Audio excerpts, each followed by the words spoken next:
نحمده ونصلي على رسوله الكريم أما بعد قال الله تعالى في كلامه المجيد والفرقان الحميد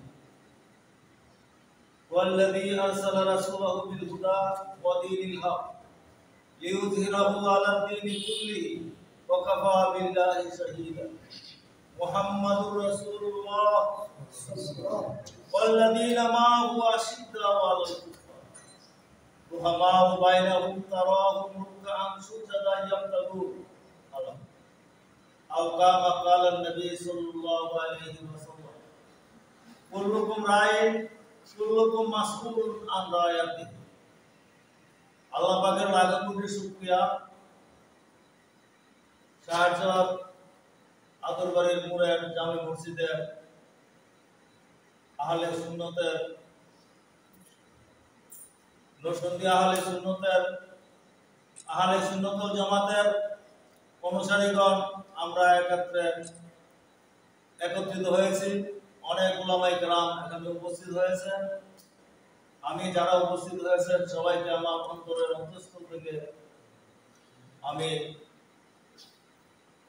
অন্তঃস্থল থেকে তাদেরকে স্বাগত জানাচ্ছি। আল্লাহ তাআলা তাদের নেক হায়াত দারাজ করুন। দেখুন কোরআনে কারিমে আল্লাহ তাআলা যে ঘোষণা করেছেন আমাদের সাহাবায়ে কেরামের গুণ মুহাম্মাদুর রাসূলুল্লাহ মুহাম্মদ আল্লাহর রাসূল ওয়াল্লাযিনা মাহু যিনি আমার নবীর সাহাবী ছিলেন মুহাম্মদ সাল্লাল্লাহু আলাইহি ওয়াসাল্লামের আদর্শে আদর্শিত ছিলেন। আশিদ্দাউ আলাল কুফার তারা কাফেরদের মোকাবেলায় বজ্র কঠিন ছিলেন। তারা কাফেরদের মোকাবেলায় আমার নবীজির চতুর্পার্শ্বে লোহার প্রাচীরের মতো তারা থাকতেন। কাজে সেই সংগঠন আহলে সুন্নাত ওয়াল জামাত আজকে আমরা বাংলাদেশের যে চিত্র দেখছি ওখানে মন্দির পাহারা দিচ্ছে ঠিকই ওলামায়ে কেরাম, কিন্তু একদিক দিয়ে মাজার ভাঙা হচ্ছে। কিন্তু মাজার আল্লাহর ওলিদের মাজার, আল্লাহর ওলিরা জিন্দা।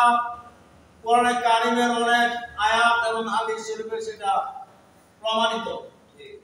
এবং সবাই আল্লাহর ওলিদেরকে সম্মান করেন এবং সম্মান করার জন্য আল্লাহ তাআলা বলেছেন। কাজে এই মাজার ভাঙাকে আমরা বরদাস্ত করি না, আহলে সুন্নাত ওয়াল জামাত বরদাস্ত করে না।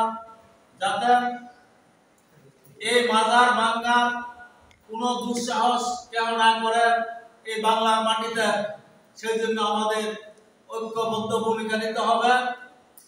আমরা সেই মর্মে আমরা এখানে একটা প্রস্তুতি সভা আর জন্য আমরা এখানে বসেছি। আগামী